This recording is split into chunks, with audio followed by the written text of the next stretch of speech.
Bonjour à tous, bonjour à toutes. Bienvenue dans Réussir son mémoire. Je suis Chantal Kodjo. Aujourd'hui, nous allons voir ensemble un autre exemple de comment élaborer la problématique de son sujet. Top, c'est parti.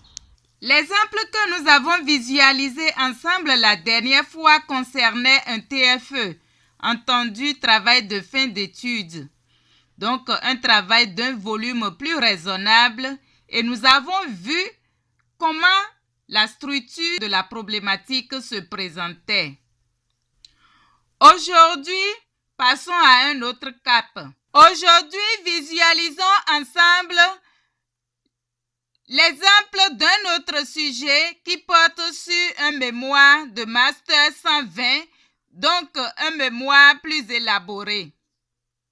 Dans ce travail, après le premier chapitre consacré à la clarification conceptuelle, l'étudiant a consacré le deuxième chapitre au cadre contextuel du sujet qui n'est rien d'autre que la problématisation.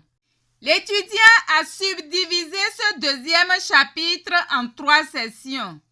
Une première session décrit le processus de décentralisation au Bénin.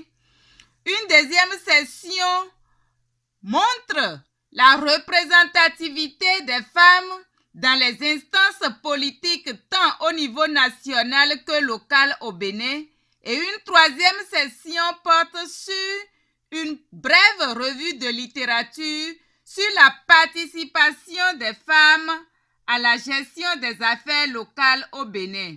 Lorsqu'on prend la première session qui porte sur le processus de décentralisation au Bénin, à partir de documents divers, les articles, les documents officiels, les rapports, les ouvrages qui décrivent le processus de décentralisation au Bénin, l'étudiant a successivement présenté l'historique de la décentralisation au Bénin.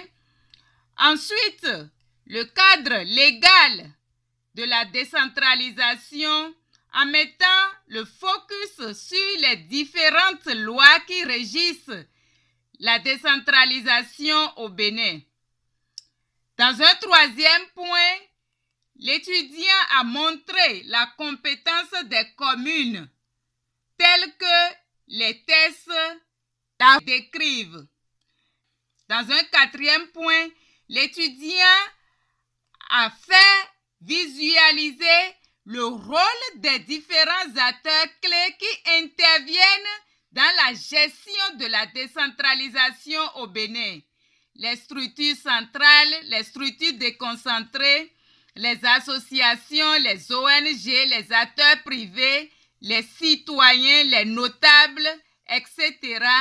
Tous les acteurs qui agissent d'une manière ou d'une autre dans la gestion des affaires locales au Bénin.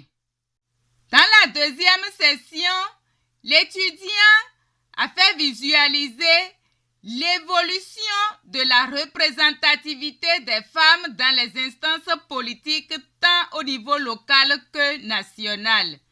À partir des données chiffrées, l'étudiant a montré la courbe de l'évolution, de même que les graphes et les tableaux qui montrent dans chaque institution nationale la représentativité des femmes avant de se focaliser sur le sort de la représentativité des femmes au niveau local. Ce travail qui date de 2008 montre la représentativité des femmes dans les conseils municipaux ou communaux pour les 2 mandats. Les données chiffrées utilisées doivent être bien référenciées, c'est-à-dire les sources doivent être bien indiquées. L'étudiant finit cette deuxième session en posant des questions par rapport à la faible représentativité des femmes dans les instances politiques nationales et locales au Bénin, en se demandant si cela est dû à la capacité de gestion des femmes ou s'il y a d'autres facteurs dans l'environnement des femmes qui explique un tel constat. Ces questions lui permettent de faire une transition directement vers la revue de littérature qu'il intitule La participation des femmes à la gestion des affaires locales au Bénin. Voilà, c'est terminé pour aujourd'hui.